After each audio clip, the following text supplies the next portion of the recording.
Hello and welcome to the Bouncing Back course.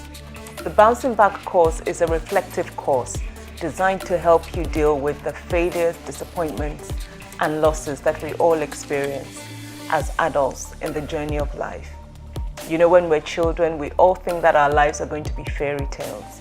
We think our lives are going to be perfect and that there are going to be very, very little difficulties. Unfortunately, as we grow up, we find that that's not how life works. Sometimes painful losses happen, difficulties are experienced, and sometimes it's difficult for us to know how to get back up when we face those disappointments and challenges that knock us down. Well, this is what this course is all about. It's about equipping you and empowering you to take the lessons from the losses and challenges that you face, to do the necessary grieving, and then to rise up again and forge ahead and make something good out of what is left. In session 1, we'll be talking about dealing with loss and disappointments. In session 2, we'll be talking about releasing the past. The title for session 3 is Back to the Future, and in that session, we'll be exploring how to move on after disappointments and losses. And the final session, session 4, is titled Starting Over with Confidence. So let's get started with session 1, dealing with disappointment and losses. As I said in the introduction to this course, loss, disappointment, difficulties are part of life. We all wish they weren't, and we wish that we could write them out of our story or out of our life journey. Unfortunately, they weave a pattern through many of our lives at one point or the other. In Ecclesiastes chapter 3, there's a wonderful passage about seasons, and it talks about a time to laugh and a time to celebrate. But it's important to note that those scriptures also talk about a time to mourn, a time to lose, and a time to weep. In a way, I find that scripture strangely comforting, in that it helps us to understand that bad times are as much a reality of life as good times. And we shouldn't be surprised or startled that they form part of the process and journey of adult life, even as Christians. As we journey through life, people we love may die, become sick, sometimes relationships break up, sometimes life goals and achievements aren't achieved, sometimes long-held desires go unanswered. And sometimes we experience repeated failure in an area, perhaps in an academic area, or perhaps in a business or career area. As a counselor, I often get to hear these stories. And I want to share some of these stories with you as we get started, to give us a proper understanding of the sorts of disappointments and challenges that life may throw up that we need to work through. In the first chapter of the book, I share about a couple called Sharon and John. They are a couple who have been longing for children for all of the 10 years that they've been married. They have had repeated attempts of IVF that have not been successful, and have even had 1 or 2 pregnancies that ended in a miscarriage. As you may expect, this couple have a lot of pain and loss to work through. Another example is of a young man called Charles. Charles was very successful academically at school, and he was voted most likely to succeed. Everybody thought that once he was out of college or university, he'd be straight up the career ladder. Actually, Charles ended up graduating a couple of years late because of financial difficulties that his parents had, which meant that they were not able to finance his university degree. And as a result, Charles struggled to complete his education on time. But once he had graduated with a high-class degree, he was onto a managerial program, and it seemed as if he was on the fast track to success. However, shortly before graduation on the managerial program, he was let go because the company said he didn't fit within the culture of the company. And although Charles was initially confident that he would soon find a suitable alternative, he was out of work for 9 months and ended up in a clerical role just so that he could have enough money to look after himself. And this situation has continued for a couple of years. Needless to say, Charles is struggling and wondering about how his life currently looks so different from that which he originally envisaged. Charles is struggling with the loss or temporary disappearance of a long-held dream and aspiration about how his life would be. Let's look at one more example, just to give you a setting of what sorts of losses people may be dealing with, and look at the story of Melanie. Melanie is a young lady who grew up in a large but busy family household. She had lots of relatives staying with her family as she grew up. One such person was an uncle of hers, one of her mother's younger brothers, who was very successful. Melanie seemed to be a favorite of his, and he showered her with gifts and lots of attention. When Melanie was about 8 years old, her uncle began to abuse her sexually and continued right up until the age of 14, when she left home for boarding school. She never told anybody because she didn't think they would believe her. Everybody loved her uncle, and everybody thought her uncle loved her especially because he showered her with so many gifts. Although now an adult, Melanie carries a lot of anger about this period, especially towards her parents, because she believes they should have noticed or recognized that she was being abused.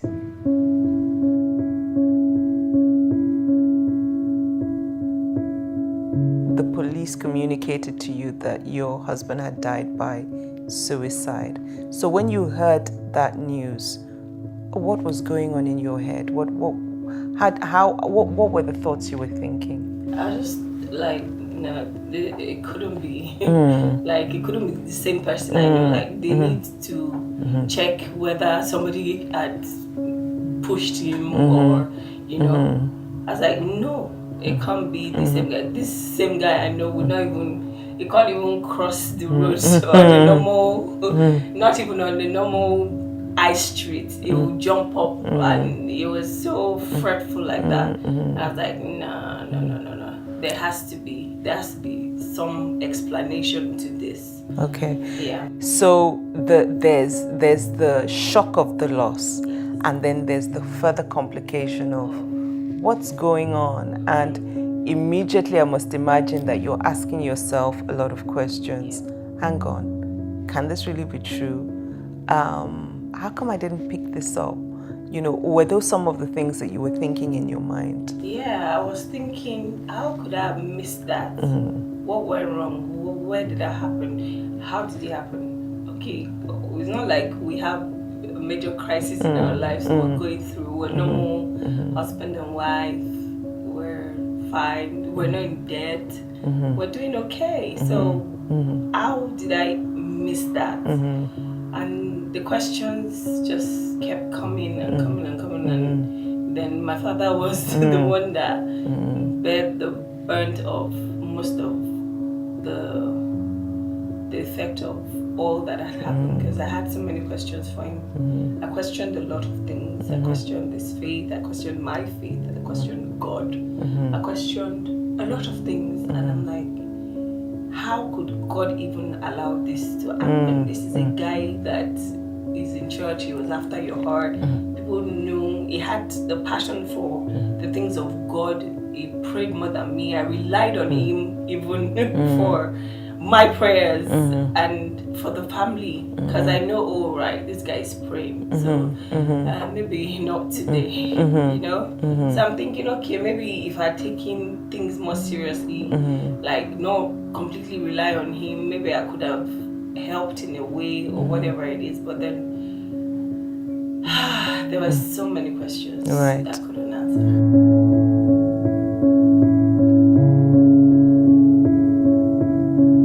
These are just a few examples of some of the disappointments or losses that people may have to deal with as they journey through life. You may be hearing these stories and thinking, wow, that's nothing compared to what I've been through. Or you may think, this is extreme compared to what I've been through. Regardless of whatever end of the spectrum you fall into, we can all identify with disappointment, loss, or challenge in some form or other. Perhaps the loss you are facing is that someone you loved has died, or someone you loved and believed would spend the rest of your life with has walked away from the relationship. Perhaps the challenge you're facing is a sickness or the sickness of somebody that you love. Whatever it is that you're going through, there is a way to journey through the season of disappointment and loss. So let's move on to the next section and talk a little bit more about how we go about doing that. In Proverbs chapter 13, verse 12, the Bible says that hope deferred makes the heart sick. It's important to know that a feeling of sickness or being low or being unhappy because of the loss of a dream or another loss event is perfectly natural. Sometimes people report feeling a physical ache in their heart. Sometimes people report feeling very low or sad or discouraged. Sometimes people report feeling rage or anger because of disappointment or loss. There is a whole gamut of emotions and feelings that can come as a result of a loss event. And it's important to know that whatever it is that you're feeling, it's okay for you to feel that way. I always say, when life deals you lemons, don't feel bad that it stings. The first thing to note in the process of dealing with disappointment or loss is that it's important to give yourself permission to grieve. It's important to give yourself permission to feel bad. It's important to give yourself permission to not be okay. I believe there's a popular current song that says it's okay not to be okay, and that's true. Too often, especially as Christians, it can be difficult for us to show negative emotion or reactions. Oftentimes people expect us to pull ourselves together and keep on keeping on, even when we've experienced terrible loss or disappointment. But Ecclesiastes 3:4 makes it clear that there is a time to mourn. And so, biblically, we have permission once in a while to break down, to not have it all together, and to have a time when we don't feel encouraged or positive. One of the biggest gifts that you can give yourself when you're going through a time of disappointment or loss is permission to grieve, permission to feel the pain, permission to feel the loss. So let's talk a little bit about grieving. What does it mean to grieve? And what does it mean to mourn or to have loss? Grief can be defined as heaviness of heart, heartache, misery, sadness, sorrow, anguish, anger, or despair even, because of a loss either of someone we love or something that is meaningful or valuable to us. So we see then that grief is not only about the death of a person, but it can refer to the loss perhaps of a relationship or the loss of a long-held dream, ambition, desire, and such like. Oftentimes people are scared to grieve, either because they think they will look weak or they're scared that they will drown in sorrow if they give in to grieving.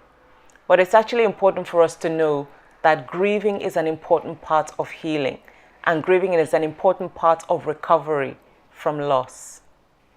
In the book, I share in a little bit more detail about a young man called Absalom who chose not to grieve when his sister was raped, but later went on to display outrageous rage, which resulted in murder, in vengeance for his sister's rape. And that's just an illustration or an example of what can happen when we don't grieve properly, when we repress emotion, when we repress feelings. Oftentimes, those repressed emotions and feelings have a way of showing up in some other way in our life, oftentimes in a disruptive and destructive way. So let's look now in a little bit more detail about the stages of grief so that we can understand grief properly and so that we may understand some of the things we may experience as we go through a process of grieving. Elizabeth Kubler-Ross is a famous psychologist who came up with what she has defined as 5 stages of grief, which is commonly used by many counselors and therapists in supporting people who are grieving. Stage 1 of grief is denial. And somebody who is going through denial in the grief process is someone who is not yet willing to accept the reality of what it is that has happened. They are in a state of disbelief. They are questioning the reality of what has happened, and oftentimes will not fully accept the fact of what has happened until they have some sort of physical proof or evidence of what it is that has happened. Even though everybody may tell them that it's real, it still has not sunk in, and the truth of it is not something that they can bear or accept. This is a natural defensive response which temporarily helps us to bear some of the impact of the loss so that it doesn't overwhelm us. And it can be very helpful in preventing a sense of being overwhelmed initially. Stage 2 of the grieving process is anger.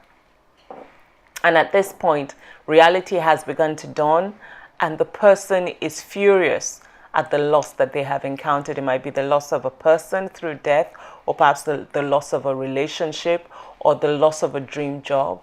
And at this point, the individual who has suffered the loss event is overwhelmed with negative feelings and negative emotions and wants to do something to correct or address the wrong that they perceive has been done to them. There is a sense of injustice that they feel needs to be addressed. There's a sense of being wronged that they feel needs to be corrected. The focus of the anger can be varied. Sometimes the focus of the anger is the person who has caused the loss. If it's somebody that can be pinpointed, for example, somebody who is choosing to walk away from a relationship, for example. Sometimes the anger is even directed at somebody who is powerless to do something about it, such as a person who has died. The person may be feeling anger that they've been abandoned by somebody through death. Sometimes the anger is directed at the person themselves. If they perhaps feel that if they had done something differently or had made different choices, things could have gone differently. Sometimes the anger they feel is towards themselves. Sometimes the anger is towards God. They wonder why God would allow such a loss event to happen, or why God didn't step in and make things come out or work out another way. Stage 3 of the grieving process is bargaining. And at this stage, especially if the loss can be prevented or remedied in some way, the person suffering the loss event may be working hard to rescue it in some way or the other. They may feel that, perhaps if they go back and beg or plead with the person who has left them, or the boss who has kicked them out of a job, that they may be able to rescue it and restore the situation so that they don't have to experience the loss. Stage 4 of the grieving process is depression. And this is the stage most commonly associated with grief in people's minds. It's natural when we lose somebody to feel down, to feel low. A person who is at this stage of the grief process has definitely embraced the reality of the loss event and is fully conversant with the fact that the person is not returning, or the dream job is not being restored, or that a death, for example, is real, or that a disappointment or loss has happened and cannot be remedied. And so there's a feeling of intense loss, there's a feeling of sadness. Sometimes this comes to the extent of the person withdrawing and secluding themselves away from others, not sometimes wanting to continue to engage in daily routines and habits. If the loss is severe enough, sometimes it can cause the person to query whether or not they want to go on living. It can often be associated with things like weight loss, lack of sleep, or sometimes excessive sleep in an attempt to mask the pain or escape the pain of the loss event. But generally, depression is when a person feels low for an extended period and is unable to engage fully with life at the pace that they used to previously or prior to the loss event. Now, the last stage of the grieving process is acceptance. And the stage of acceptance is one where the person realizes that the loss has happened, accepts it, and is willing to begin to engage with life again, albeit not at the full extent that they were initially. But this person is at a point where they're beginning to want to begin to engage with life again, or are beginning to take tentative steps to engage with life fully again, fully conversant of what it is that they have lost. It doesn't mean that the person doesn't still feel pain at times. It doesn't mean that the person still doesn't feel emotional at times. But it means that despite that, there is a desire to pull on and push on and get back to a place of restoration and normalcy. Now we can see from the 5 stages of grief that I have described that grieving can be quite an intense and emotionally demanding process. And perhaps that's the reason why many people choose not to grieve or want to mask it. And that is the reason why many people want to avoid it if possible and deny the emotions and feelings and just push on through it.